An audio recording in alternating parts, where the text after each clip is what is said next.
Qual é a pessoa que tem mais autoridade sobre a sua vida? Quando eu falo autoridade, estou falando influência. Às vezes pensamos em autoridade em apenas polícia, governo, algo assim. Mas, na verdade, às vezes alguém sem nenhum título, essa pessoa tem influência na nossa vida, e aquilo que essa pessoa fala, mesmo a gente não concordando, na hora muitas vezes falamos, não tem nada a ver, não concordo, mas a pessoa tem tanta autoridade ou influência sobre a nossa vida, que nós pensamos naquilo, e muitas vezes nós mudamos aquilo que íamos fazer, exatamente por causa da palavra dessa pessoa. Então, quem é a pessoa que tem mais autoridade na minha vida? Eu falo sem pestanejar, hoje, é aquela senhora que está ali, aquela jovem senhora, Silvia, a minha esposa. Ela é a pessoa, hoje, que tem mais influência sobre a minha vida, mesmo ela achando que não. Por quê? Quantas e quantas vezes ela... E acho que você que é marido, você também que é esposa, o cônjuge, né? Como muitas vezes fala uma coisa, a gente às vezes até reage mal. Aquela correção, aquela disciplina, aquela sugestão, mas depois nós começamos a pensamos, não é que ele ou ela tem razão?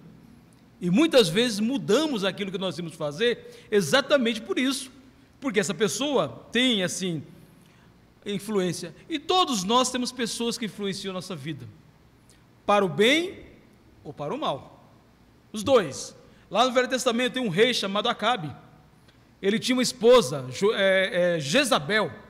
E essa mulher, a Bíblia diz que ela instigava o Acabe para que ele, inclusive, assim, perseguisse os profetas de Deus. E ela tinha uma grande influência, uma má influência, aliás, sobre a sua vida. Em compensação, nós temos um outro rei, o rei Joás. O rei Joás, enquanto ele foi influenciado pelo sacerdote Joiada, ele foi bem, tanto que o texto lá, eu só vou citar aqui, 2 Reis 12, 1 e 2, diz o seguinte: no 7º ano do reinado de Jeú, Joás começou a reinar. Ele reinou 40 anos em Jerusalém. A mãe dele se chamava Zíbia e era de Berseba. Joás fez o que era reto aos olhos do Senhor, olha só, todos os dias em que o sacerdote Joiada o dirigia. Quando Joiada morreu, Joás começou a fazer uma bobagem, começou a deixar de ser reto e fazer aquilo que Deus queria. Então, Deus nos abençoa com pessoas que nos amam, nos aconselham, nos corrigem. É o pai, é a mãe, é a esposa, é o marido, é o filho, é um amigo, são os irmãos em Cristo. Todos nós temos pessoas que têm influência sobre nós. Não há aquela ideia, eu sou dono do meu nariz e ninguém me influencia. Influencia sim, ou para o bem ou para o mal, mas influencia. Mas a minha pergunta hoje é, e no tocante à palavra de Deus? O quanto a palavra de Deus influencia a minha e a sua vida? O quanto ela é autoridade sobre a nossa vida, num mundo em que as pessoas hoje em dia gostam de dizer, ninguém manda em mim, sou dono do meu nariz, tomo as decisões que eu quiser, e ponto final. Você sabe que um dia, cada um de nós, que um dia creu, arrependeu, confessou Jesus como Senhor de nossas vidas, desceu as águas do batismo, nós deixamos de ser donos do nosso nariz. E nós declaramos que Jesus seria Senhor das nossas vidas, e uma vez que o Senhor Jesus é Senhor das nossas vidas, não é uma coisa mística, é algo que encontramos aqui, na palavra de Deus, tudo aquilo que Ele deseja para nós, não somente porque Ele quer mandar em nós, mas porque Ele quer o melhor para nós. Deus deseja o melhor para nós, tanto aqui na terra, como especialmente nos preparar para as regiões celestiais, quando Ele voltar. Jesus não fará como fez muitas vezes com o apóstolo Paulo. Se Ele quiser, Ele fará. Mas olhando o que a Bíblia diz hoje em dia, dificilmente Jesus chegará em você. E hoje em dia, especialmente no mundo religioso, mas eu vejo até mesmo na igreja do Senhor, as pessoas às vezes querem dizer, aonde eu encontro, eu preciso de uma mensagem especial de Deus para me orientar, mas dificilmente Jesus irá aparecer para você, como apareceu muitas vezes para o apóstolo Paulo, falando o que ele deveria fazer, Por exemplo, quando ele estava assim lá em Corinto, 1 Coríntios, Atos capítulo 18, ele estava lá em Corinto e ele ficou um pouquinho amedrontado porque aquela cidade era uma cidade complicada. Foi uma situação em que ele o reunia numa escola de um lado, mas tinha uma sinagoga do outro lado, e acho que ele pensou, vão os judeus assim mais radicais, vão me pegar. Aí o texto diz que à noite Jesus se colocou do lado dele e disse: Paulo, não temas, prega, não cala, porque eu tenho muita gente nessa cidade e ninguém vai te fazer mal. E de fato, ele ficou lá 1 ano e 8 meses, até tentaram fazer mal para ele, mas ninguém conseguiu. Meu irmão, dificilmente isso vai acontecer comigo, com você hoje. Se Deus quiser que aconteça, acontecerá, porque Ele é poderoso para isso. Mas olhando o que a Bíblia ensina hoje em dia, dificilmente Deus irá assim falar conosco, até porque normalmente na Bíblia, quando Deus falou com alguém, é porque essa pessoa tinha uma importância muito grande para os planos dele. E às vezes, quando nós queremos que Deus fale comigo pessoalmente, quem nós achamos que nós somos para Deus assim vir falar, me dar uma mensagem especial, quando toda a mensagem Ele já deu na palavra de Deus? Por isso que a pergunta é: Deus Ele nos fala todos os dias, se nós quisermos, em vários momentos ao dia, se nós quisermos, a partir do momento em que nós temos a palavra de Deus, a Bíblia, como a nossa grande autoridade.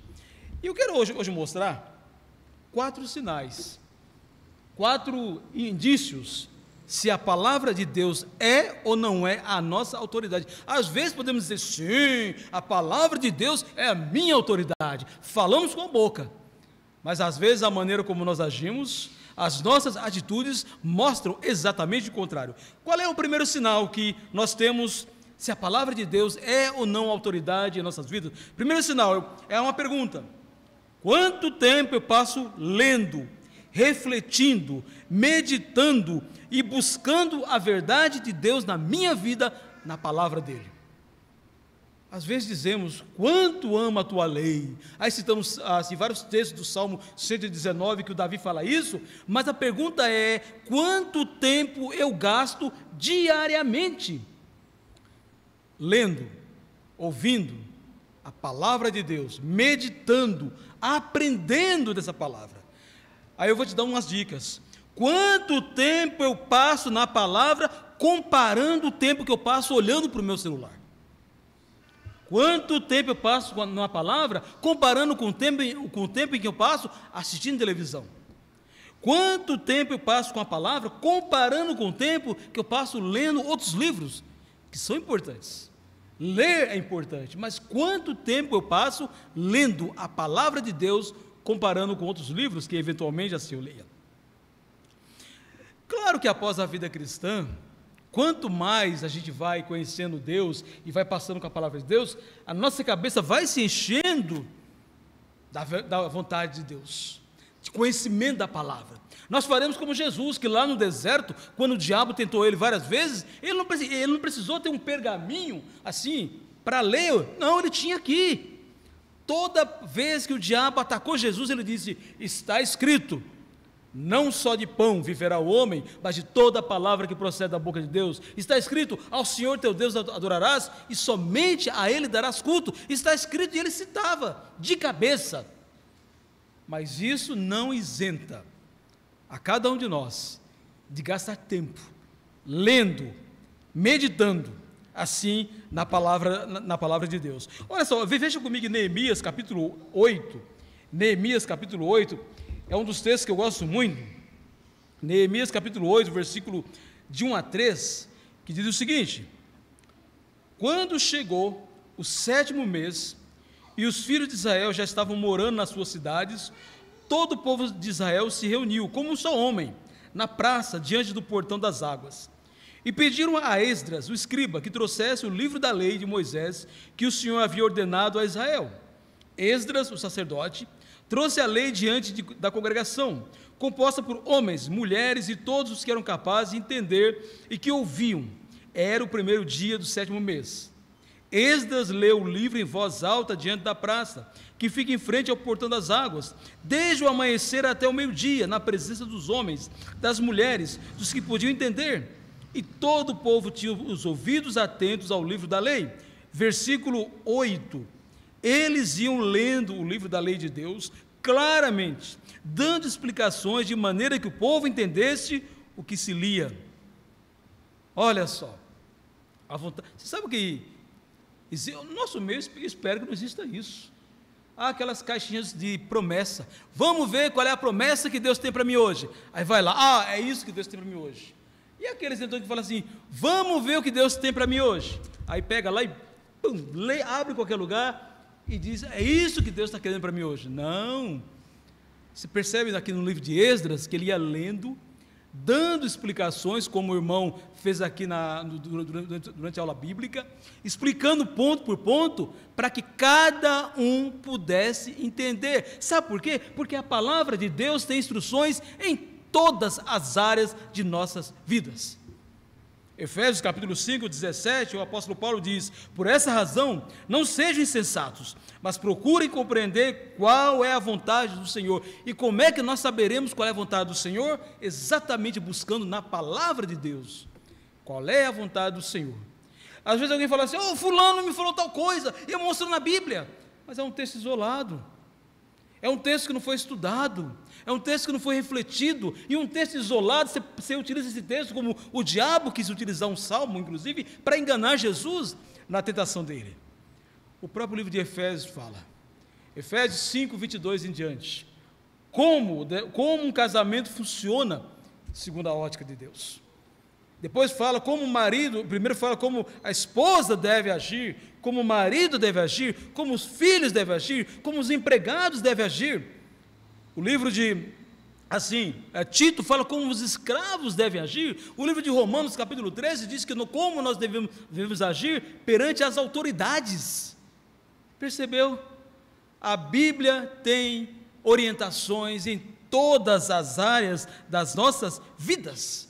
Mas a pergunta que eu faço é, se ela é autoridade, quanto tempo eu passo com ela? Ou será que a Bíblia é aquele livro que eu leio, que eu pego somente, eu saí do culto hoje, da reunião com os irmãos, fui em casa, coloquei a Bíblia lá, e domingo que vem eu vou pegar de novo, por causa da reunião, ou na quarta-feira, como é um Pimentas, ou no dia de reunião, ou será que a minha Bíblia, ela é uma Bíblia assim que todos os dias eu estou passando tempo, exatamente desejoso de compreender qual é a vontade de Deus para a minha vida. E sabe uma coisa?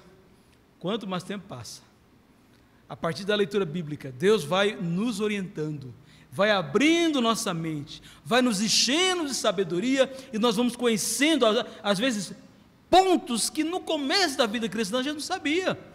Mas vai passando o tempo, vai estudando, vai lendo, vai crescendo, vai meditando, vai pedindo a ajuda de Deus, e Deus vai abrindo a nossa mente para, às vezes, atitudes que nós fazíamos errado e descobrimos que estava errado.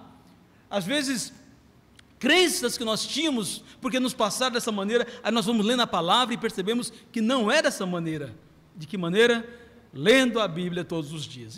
Então, qual é o primeiro sinal de que a Bíblia é a autoridade da minha vida? Eu amo a palavra de Deus, como o salmista diz. Quanto eu amo a tua lei, mas eu amo tanto a lei, que todos os dias eu medito, eu leio e eu penso nela. A segunda pergunta que eu faria para nós sabermos se a palavra de Deus é ou não autoridade em nossas vidas é, eu busco na Bíblia a resposta para as minhas decisões do dia a dia, especialmente as decisões mais importantes. Qual é a maior decisão da nossa vida? A maior decisão da minha e da sua vida é onde nós passaremos a eternidade. Viveremos neste mundo por... Eu acabei de fazer 50 anos. Teoricamente, tenho mais 30, mais ou menos. Mas pode ser que amanhã alguém fale assim, sabe aquele irmão que pregou? Pois é, morreu. Pode acontecer. Por isso que precisamos estar prontos o quê? Para onde passaremos a eternidade. Teoricamente, eu tenho mais 30 anos de vida. Pode ser que Deus me dê mais, de repente eu passo dos 100. Pode ser que eu morra amanhã. Mas o importante é estar preparado para seja amanhã, seja daqui a 30 anos, estarmos preparados. Então, qual é a principal decisão da nossa vida? É onde passaremos a eternidade, após a morte, ou após a volta de Jesus? As religiões não têm essa resposta, cada uma tem uma resposta diferente. As autoridades eclesiásticas não têm essa resposta. Nossos sentimentos não têm essa resposta. Esses dias eu encontrei com um amigo meu, boa pessoa, religioso. Aí ele, conversando com ele, tomando um café, ele me falou assim: eu fiquei na UTI, e na UTI eu tive umas experiências lá, e eu descobri que eu serei salvo, que eu sou salvo hoje, se eu morrer, ou se Cristo voltar. Aí eu fiquei assim olhando, aí conversa vai, conversa vem, você vai dando um jeito para entrar na conversa. Eu falei assim: mas vem cá, mas qual é a base bíblica que você tem de que você realmente está salvo? Não é base bíblica. Eu sinto que eu estou salvo, eu sinto que Deus me ama, eu tive umas experiências lá, eu vi uns negócios assim, foi uns sonhos que ele teve, na verdade. Diz que todo mundo que passa pela UTI tem uns flashes, porque passa por um momento muito complicado na vida. E eu falei: mas qual é a base bíblica para isso? Pois é, não há base bíblica. O que há são sentimentos. E você sabe que tem muita gente que, infelizmente, vai morrer sentindo que vai para o céu, e quando chegar do outro lado, vai perceber que não é nada daquilo que ele sentia. Então, a segunda pergunta é: eu busco na Bíblia respostas para as minhas decisões, especialmente a decisão mais importante, que é onde eu passarei a eternidade. 2 Timóteo, capítulo 3, versículo 14 e 15, é um texto assim, todo texto da Bíblia é importante, né? Mas é um texto que eu gosto muito. 2 Timóteo, capítulo 3, versículo 14 e 15, olha só o que o apóstolo Paulo diz: quanto a você, permaneça naquilo que aprendeu e em que acredita firmemente, sabendo de quem você o aprendeu. Olha só o 15: e que desde a infância você conhece as sagradas letras que podem torná-lo sábio para a salvação pela fé em Cristo Jesus.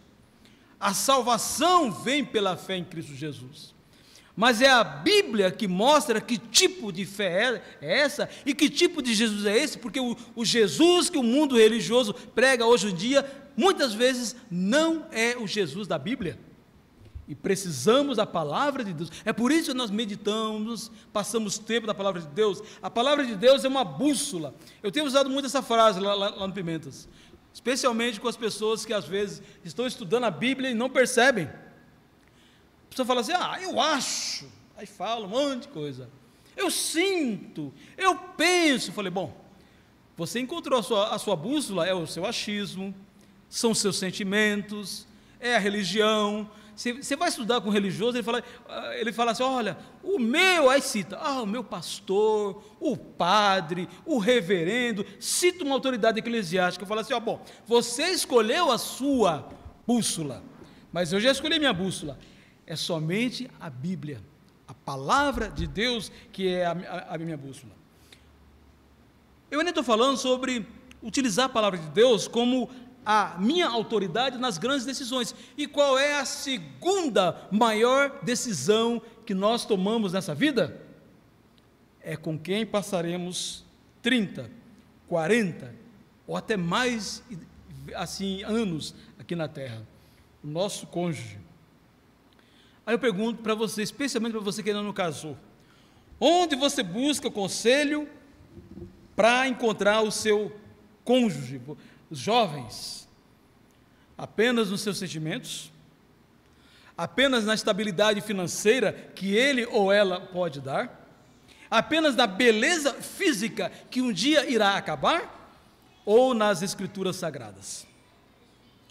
Nós fazemos questão do Pimentas, ensinamos: o jovem deve buscar na palavra de Deus de que maneira ele vai encontrar um companheiro, assim, um esposo ou uma esposa, para conviver durante 30, 40, às vezes 50 anos. E muitas vezes a gente percebe o seguinte, que os jovens procuram no seu coração, se enganam, a gente tem experiência, né? A gente olha assim, a pessoa está lá, aí fala assim: não, ele ou ela é boa gente, é trabalhador, é isso, é aquilo. Aí sinto um monte assim de estar apaixonado, né? E todos nós assim já passamos por aquela paixão da época de juventude, que é baseado nos sentimentos. Aí a pergunta é, tá, ele ou ela é tudo isso, mas ele ou ela tem Jesus como o Senhor da sua vida? Ah não, só falta isso. Aí eu falo, falta tudo, falta tudo.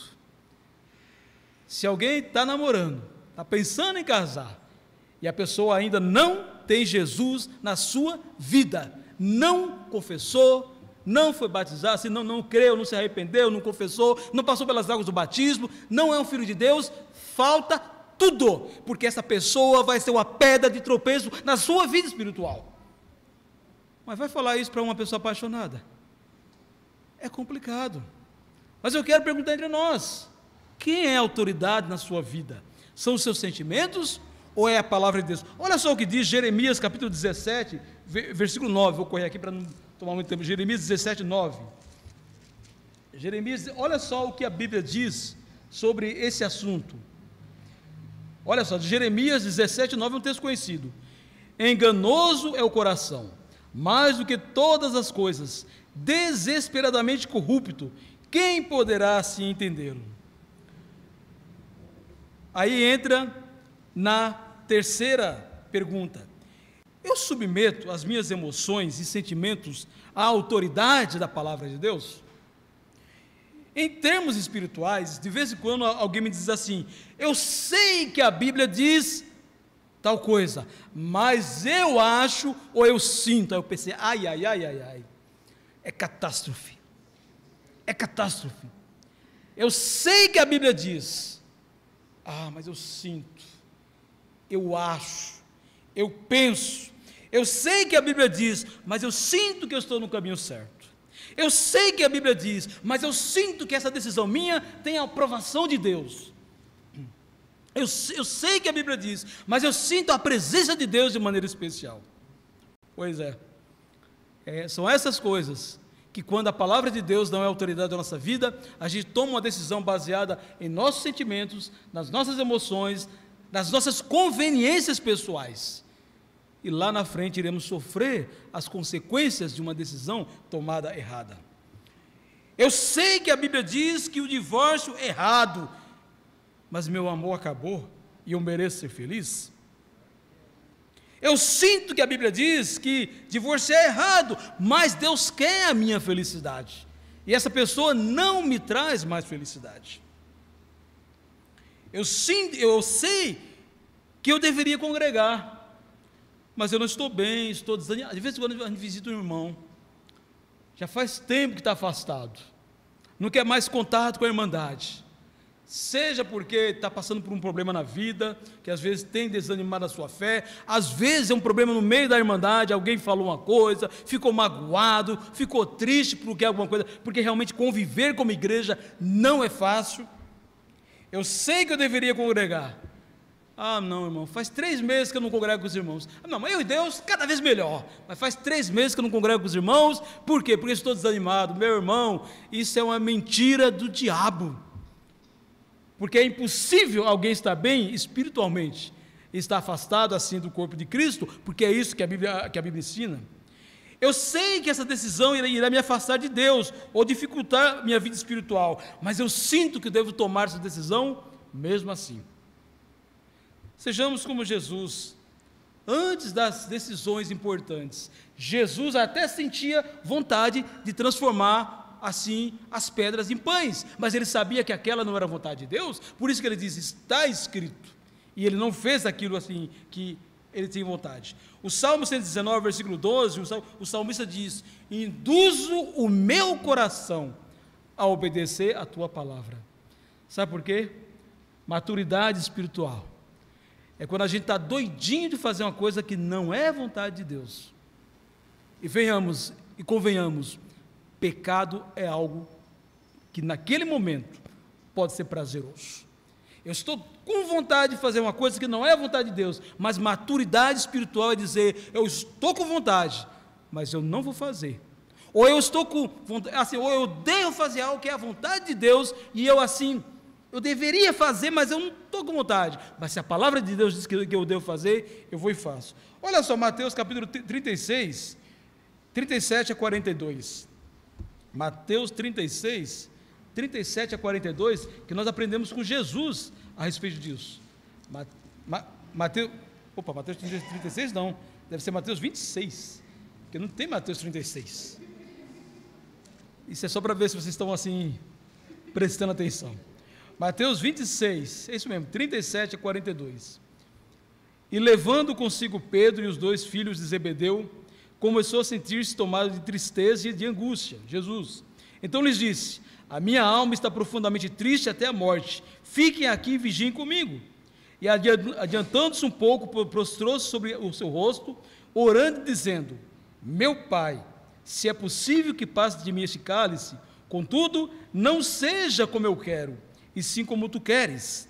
E voltando para os discípulos, achou-os dormindo, e disse a Pedro: então nenhuma hora vocês puderam vigiar comigo? Vigiem e orem, para que não caiam em tentação. O espírito, na verdade, está pronto, mas a carne é fraca. Retirando-se pela segunda vez, orou de novo, dizendo: meu Pai, se não é possível que este cálice passe de mim sem que eu beba, faça-se a tua vontade. Pois é, a maneira de Jesus fazer o que é certo, porque é a vontade de Deus. Eu estou com muita vontade de não perdoar e me vingar, mas eu vou perdoar e vingar, porque eu vou perdoar e não me vingar, porque esta é a vontade de Deus. Eu estou com vontade de acabar com o meu casamento, pela crise que eu estou passando, e parece que o divórcio é a solução, mas a palavra de Deus diz que essa nunca é a solução. Eu acho que a palavra de Deus está me dizendo que esse relacionamento que eu estou para entrar, e se eu casar, vai ser um problema para a minha vida espiritual, eu devo romper, e eu não estou com vontade de romper. Mas pela palavra de Deus, se eu romper, eu estarei tomando a melhor decisão na minha vida.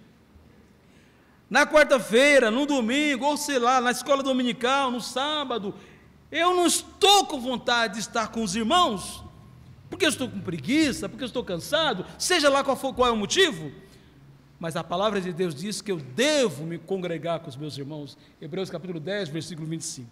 Pois é, o indício que eu pergunto é: diante das grandes decisões da sua e da minha vida, eu ou utilizo os meus sentimentos, as minhas conveniências, ou eu utilizo a palavra de Deus para tomar a decisão? E aí vem a quarta e última indício, ou ideia. Eu tenho crescido em alegrar-me na vontade de Deus? Alguém uma vez me perguntou assim: a Bíblia permite que eu me separe do meu marido? Eu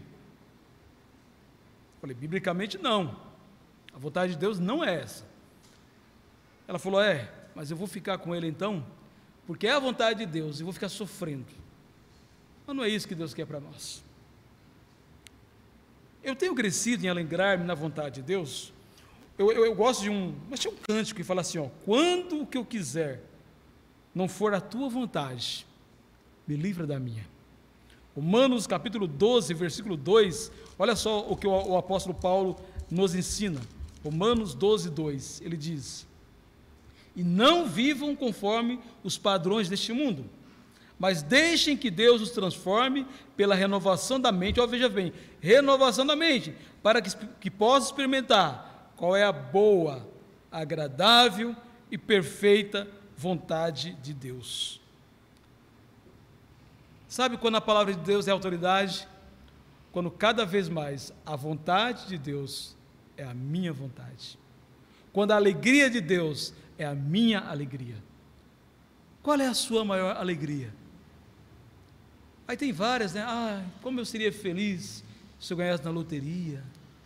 Como eu seria feliz se eu tivesse um carro melhor. Como eu seria feliz se eu tivesse aquele carrão. Como eu seria feliz se eu tivesse aquele emprego dos meus sonhos. Claro, nada disso é errado. Mas a pergunta é essa a sua felicidade? Sabe qual é o momento que eu tenho, com o tempo, aprendido a ser mais feliz? Quando alguém chega em mim depois de um tempo estudando a Bíblia, e a pessoa fala assim: Valdir, eu entendi a palavra de Deus, e eu quero ser batizado. Você sabe que Lucas 15 fala que quando alguém se arrepende, quando um pecador se arrepende, existe uma festa lá no céu, mas a festa não é só lá no céu, a festa é no coração do evangelizador, porque sabe que de alguma maneira uma pessoa, um vaso assim de barro, que é possuído pelo Espírito Santo, foi utilizado para levar alguém a crer, arrepender, confessar e descer as águas do batismo. Então, por isso que o apóstolo João diz que os seus mandamentos não são penosos, porque com o tempo, fazer a vontade de Deus se torna a nossa grande alegria. E isso tem a ver também com a autoridade da palavra. Sim, às vezes eu não quero fazer a vontade de Deus e ponto final. O que eu faço? Eu submeto as minhas vontades à vontade de Deus. Porém, quanto mais eu vou crescendo espiritualmente, quanto mais eu conheço a vontade de Deus, e quanto mais basicamente o que Deus está falando para nós é: eu estou te dando essa palavra para a sua felicidade, vai ser o melhor para você. Você vai ser o melhor cidadão, você vai ser o melhor esposo, você vai ser uma melhor esposa, você vai ser o melhor filho, a sua vida vai ser melhor aqui na terra, começa aqui na terra. Claro que o melhor é lá no céu. E o que Deus está querendo dizer para a gente é: experimenta fazer como eu estou mandando. Experimenta fazer, não como um Deus mesquinho, ou como um Deus que quer provar que manda em você, e Ele manda em ponto final, mas como um Deus que te conhece, te ama tanto, e se você fizer dessa maneira, você vai ter felicidade nessa vida, se preparando para a vida no céu. Aí a gente vai e experimenta. Quantas vezes eu já experimentei, por exemplo, guardar minha língua de não falar o que eu estou doidinho de vontade de falar. Aí eu não falo para minha esposa, não falo para um colega de trabalho, não falo para um irmão em Cristo, estou todo com vontade de falar, aí eu não falo, eu guardo, né? Porque a palavra de Deus fala para eu usar bem a língua. Aí naquele momento que eu não falei, eu me sinto meio bobo. Nossa, né? Falou aquela coisa para mim, merecia assim, uma resposta bem dura minha, mas eu não falei porque a palavra disse para não falar. Aí lá na frente eu falo: como valeu a pena? Como foi bom. Então, quando a gente cresce, a vontade de Deus vai se tornando nossa vontade. Os valores de Deus vão se tornando os nossos valores. A felicidade, segundo Deus, vai se tornando também a nossa felicidade. Então, sabe quando você percebe que a palavra de Deus é autoridade na sua vida? Quando cada vez mais aquilo que Deus pensa, valoriza, sente, os valores de Deus se tornam também os meus valores. E isso é um crescimento que mostra que a palavra de Deus, de fato, domina sobre a minha vida. Aí eu concluo falando o seguinte: lembra da pessoa que você ouve com atenção, quando lhe dá um conselho? Eu citei minha esposa, mas cada um de nós tem. Eu acho que os maridos, no geral, a pessoa que mais tem autoridade sobre a nossa vida, tanto do marido como da esposa, geralmente é o cônjuge, né? Assim, que tem mais influência. Porém, mais do que isso, pense em Jesus, morreu na cruz por nós, deixou tudo para o nosso bem, e ouçamos a palavra que ele disse, que o Paulo disse ao jovem amigo Timóteo: quanto a você, permaneça naquilo que aprendeu, e em que acredita firmemente, sabendo de quem você o aprendeu, e que desde a infância você conhece as sagradas letras, que podem torná-lo sábio para a salvação, pela fé em Cristo Jesus. Pois é, meus irmãos, é permanecendo debaixo da autoridade de Jesus, que nada mais é do que permanecer debaixo da palavra de Deus, que vai nos garantir uma vida de qualidade aqui na terra, o que não significa que não haverá sofrimento, e especialmente a garantia de que permaneceremos firmes e iremos para as regiões celestiais, porque o próprio Jesus disse que a própria palavra é que nos julgaria no último dia. João 12, 48. E se essa palavra vai nos julgar, e se nós permanecemos nela, tenha certeza, através dela chegaremos lá sãos e salvos. Qual é a autoridade na sua vida? É a palavra de Deus? Mas aí eu faço aquelas perguntas que eu vou até repetir. Quanto tempo eu passo lendo, meditando, buscando a verdade de Deus na minha vida? Número 2, busco na Bíblia respostas para as minhas decisões, especialmente nas decisões mais importantes. Número 3, eu submeto as minhas emoções, sentimentos à autoridade da palavra de Deus. E número 4, eu tenho crescido em me alegrar com a verdade de Deus, com a vontade de Deus. A resposta a essas perguntas vai te mostrar se a palavra de Deus é ou não autoridade em nossas vidas. Muito obrigado pela oportunidade, que Deus nos abençoe.